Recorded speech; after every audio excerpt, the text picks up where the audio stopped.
ये बहुत ज़्यादा है कि एक बंदा अगर ऑस्ट्रेलिया चला गया तो वो ऐसा उसने फैला दिया कि भाई ऑस्ट्रेलिया जाना तो बहुत ही आसान है। तो सर हर बंदा ऑस्ट्रेलिया के लिए ट्राई कर रहा है। ये जो बहुत सारे कपल्स हैं जो कि 30, 35 और 40 की रेंज में हैं, उनके लिए ये पाथवे है। लेकिन यूरोप के कंट्रीज़ में मोस्टली प्रॉब्लम लैंग्वेज का होता है। नॉन इंग्लिश स्पीकिंग कंट्री में चैलेंजेस डिफरेंट होते हैं other than English speaking country. अच्छा खासा फंड होना चाहिए। बहुत सारे लोग कहते हैं फुली फंडेड स्कॉलरशिप, लेकिन स्कॉलरशिप का कोई गारंटी नहीं है यहाँ पे। और स्कॉलरशिप जो मिलती है वो पार्शल स्कॉलरशिप होती है। यूनिवर्सिटी के लिए अप्लाई करें, इसलिए कि उसमें फ़ीस तो ज़्यादा है बट आपके वीज़ा अप्रूवल के चांसेस भी ज़्यादा हैं। आपको जॉब ऑफ़र कर रहे होंगे पैसे लेके एजेंट्स, मैं बहुत सारी वीडियो में बता चुका हूँ, उसमें आप ना पढ़ें, वो इलीगल भी है, आप उसके अंदर ट्रैप हो। हेलो गाइस, कैसे हैं आप लोग? उम्मीद है खैर खैरियत से होंगे।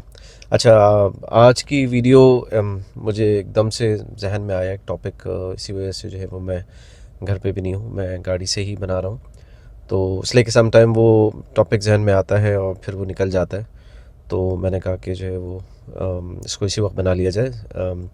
तो टॉपिक जो है वो आज का उन कपल्स के बारे में है जो कि तकरीबन 30s में है या मिड 30-40 के रेंज है अबाउट है। और ये इस वजह से मेरे जहन में आया कि मुझे आजकल इस एज रेंज के बहुत सारे लोगों की मैसेजेस मेरे पे आ रहे हैं, मेरे पास आ रहे हैं। तो उसमें मैंने सोचा कि इनको इस पे वीडियो में बनाऊं और इनको मैं थोड़ी सी और अवेयरनेस और गाइडेंस दूं जितनी मैं दे सकता हूं, मैं बेस्ड ऑन माय एक्सपीरियंस और जो मुझे मालूम है और जो मैं ऑनेस्टी के साथ दे सकता हूँ। तो अगेन ये कोई मैजिक फार्मूला नहीं है आज मैं आपको जो बताने जा रहा हूँ। इसको आप एक एडवाइस समझ के, एक सजेशन समझ के ले सकते हैं और बाकी डिसीजन तो आप ही का है। और हर बंदे का केस डिफरेंट होता है, हर एक का सिनेरियो डिफरेंट होता है, तो आप उस हिसाब से जो डिसीजन ले सकते हैं जो आपके लिए बेस्ट है। अच्छा, अब मैं इसमें जो है वो मेरे जहन में एक दो हैं एग्ज़ाम्पल्स। मैं डायरेक्ट एग्ज़ाम्पल से स्टार्ट नहीं करूँगा, बल्कि मैं थोड़ा सा उसका बैकग्राउंड बताऊँगा कि ये मैंने क्यों सोचा कि मैं इसके ऊपर वीडियो मुझे बनानी चाहिए। उसमें हुआ ये कि रिसेंटली जैसे मैंने आपको कहा कि मुझे इस तरह के काफ़ी मैसेजेस आ रहे हैं और सम टाइम चैट के अंदर जो है वो इतना टाइम नहीं होता कि आप उनको थॉरोली एक्सप्लेन कर सकें। लेकिन पर्सनली मुझे ऐसा लगा कि मुझे इस पे थोड़ा सा और बात करनी चाहिए। और इस पे बहुत सारे लोग जो सुन रहे होंगे उनका भी यही केस होगा, लेकिन मे बी उनके पास ये अपॉर्चुनिटी नहीं है या उनके लिए फूड फॉर थॉट होगी। तो उसमें आप मुझे कमेंट कर सकते हैं अगर आप भी इसी कैटेगरी में फॉल करते हैं। अच्छा, अब हुआ उसमें यूँ है कि कुछ ज़ाहिर सी बात है कि पाकिस्तान के और इंडिया के मुझे इतने हालात का नहीं पता, तो इसलिए मैं उसमें नहीं कमेंट करूँगा। पाकिस्तान के जैसे हालात हैं, हर कोई जो है वो बाहर जो भी बेटर अपनी लाइफ और अपनी फैमिली के लिए जो है वो मूव होना चाह रहा है। तो उसमें से लोग जो है वो कुछ अमेरिका या कुछ यूके और ऑस्ट्रेलिया और कनाडा और न्यूजीलैंड के लिए भी अप्लाई करते हैं।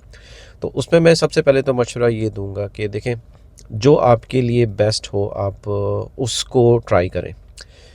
हर एक का केस डिफरेंट है, तो किसी के कहने में नहीं आए कि अब वो ऑस्ट्रेलिया, इसलिए हमारे यहाँ पाकिस्तान में ये बहुत कॉमन है कि भेड़ चाल जो है ना, ये बहुत ज़्यादा है कि एक बंदा अगर ऑस्ट्रेलिया चला गया तो वो ऐसा उसने फैला दिया कि भाई ऑस्ट्रेलिया जाना तो बहुत ही आसान है। तो सर हर बंदा ऑस्ट्रेलिया के लिए ट्राई कर रहा है या जा रहा है विदाउट नोइंग कि आप उसके लिए एलिजिबल होते हैं या नहीं होते हैं। या अगर कोई किसी का कनाडा में हो गया है तो जाहिर सी बात है कि बैकग्राउंड देखा जाता है ना कि उनकी क्या क्वालिफ़िकेशन है, उनका क्या एक्सपीरियंस है। उस हिसाब से उसका केस देखा जा सकता है। अब ज़रूरी नहीं है कि हर कोई उसके उस क्राइटेरिया पे पूरा उतरे। तो पहली बात तो ये है कि आप अपनी रिसर्च करें और आप ये देखें कि आपकी सिचुएशन में क्या बेहतर है। अगर आपके पास 2-3 ऑप्शंस हैं, अच्छा उसमें एक बहुत कॉमन क्वेश्चन ये होता है क्या, कहाँ के लिए हम अप्लाई करें। तो अगेन, जहाँ के लिए आप एलिजिबल हो रहे हैं या जहाँ के चांसेस ब्राइट हैं वहाँ के लिए अप्लाई करें। अच्छा, उसमें होता क्या है कि जाहिर सी बात है कि लोग डेस्परेट हैं बहुत सारे, तो उसमें वो ऐसे कंट्रीज़ के लिए अप्लाई कर देते हैं जहाँ पे उनको बज़ाहिर उनको लग रहा होता है कि वो उनके लिए बेहतर से डेस्टिनेशन हो सकती है, लेकिन बाद के चैलेंजेस जो है वो उसको नहीं देख रहे होते।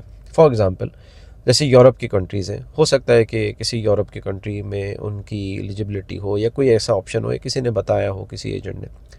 लेकिन यूरोप के कंट्रीज़ में मोस्टली प्रॉब्लम लैंग्वेज का होता है। अगर आप यहाँ से किसी तरह वहाँ पहुँच भी गए तो वहाँ पे जब तक आप वहाँ की लोकल लैंग्वेज आपको नहीं आती होगी, उसमें आपकी पूरी कमांड नहीं होगी, आपकी जॉब के, आपकी रेजिडेंसी के, आपके आगे बच्चों के जो वो इश्यूज़ होंगे। अच्छा, उसमें आपको ये भी देखना पड़ेगा कि for how long you can survive in that country. इसलिए कि आपने खाली अपना तो नहीं देखना, आपने अपनी फैमिली का भी देखना है, अपने बच्चों को भी देखना है। तो आप क्या क्या प्लान कर रहे हैं कि आप चाह रहे हैं कि आप, इसलिए कि मैं इंग्लिश को कोई प्रमोट नहीं कर रहा, ना मैं ये कह रहा हूँ कि इंग्लिश स्पीकिंग कंट्री में जाना चाहिए। मैं एक डिफरेंट पर्सपेक्टिव दे रहा हूँ आपको सोचने का, ठीक है। हर एक का अपने अपनी चॉइस है, अपनी पसंद नापसंद है। हाँ, इंग्लिश का एक एडवांटेज ये होता है इंग्लिश स्पीकिंग कंट्री का, जो मैं प्रोफेशनली बेसिस पे बात कर रहा हूँ, कि अगर आप वहाँ रहेंगे या आपके बच्चे वहाँ पे पढ़ेंगे तो चूँकि इंग्लिश जो है वो तकरीबन हर कंट्री में बोली समझी जाती है, तो एक तो आपको सर्वाइव करने का इशू नहीं होगा, आपको एक नई लैंग्वेज सीखने का जो है वो चैलेंज नहीं होगा। दूसरा है कि अगर वहाँ जॉब करके आप कहीं और जा सकते हैं, वो एक्सपीरियंस आपका काउंट होगा। आपके बच्चे वहाँ पे पढ़ के जो है वो किसी और कंट्री में मूव हो सकते हैं, यानी कि फॉर एग्जांपल अगर ऑस्ट्रेलिया में आप जाते हैं तो ऑस्ट्रेलिया पढ़ के वो यूएसए, कनाडा, यूके वगैरह जा सकते हैं। नॉन इंग्लिश स्पीकिंग कंट्री का चैलेंज ही यही होता है। वेदर की मैं बात नहीं कर रहा, वेदर तो सेकेंडरी हो जाता है, बिकॉज तकरीबन हर इस तरह की कंट्रीज़ में वेदर ठंडा होता है। पाकिस्तान में खुद इतना ठंडा वेदर होता है, तो वेदर तो आई थिंक वो अभी कंसर्न नहीं है। बट लैंग्वेज की मैं बात कर रहा हूँ कि जहाँ भी आप माइग्रेशन करें, तो उसके लिए ये एक एक एंगल है, इसको इस तरह से भी सोचें कि भाई नॉन इंग्लिश स्पीकिंग कंट्री में चैलेंजेस डिफरेंट होते हैं other than English speaking country में। अच्छा, अब इंग्लिश स्पीकिंग कंट्री के अंदर जो हमारे पास ऑप्शन है इस वक्त, उसमें कनाडा है, उसमें यूके है, उसमें ऑस्ट्रेलिया है, न्यूजीलैंड है। अब चूँकि मैं न्यूजीलैंड में रहता हूँ तो मैं ज़ाहिर सी बात है कि ज़्यादा बात न्यूजीलैंड ही की करूँगा। ऑस्ट्रेलिया का मुझे इतना नहीं पता। कनाडा की जो फीडबैक आ रही है लोगों से, उससे भी ऐसा लग रहा है कि कनाडा के अंदर जो है वो मामलात मुश्किल होते जा रहे हैं और जो उनका क्राइटेरिया है वो काफ़ी डिफ़िकल्ट कर दिया है। यूके के अंदर भी तकरीबन यही सिचुएशन है।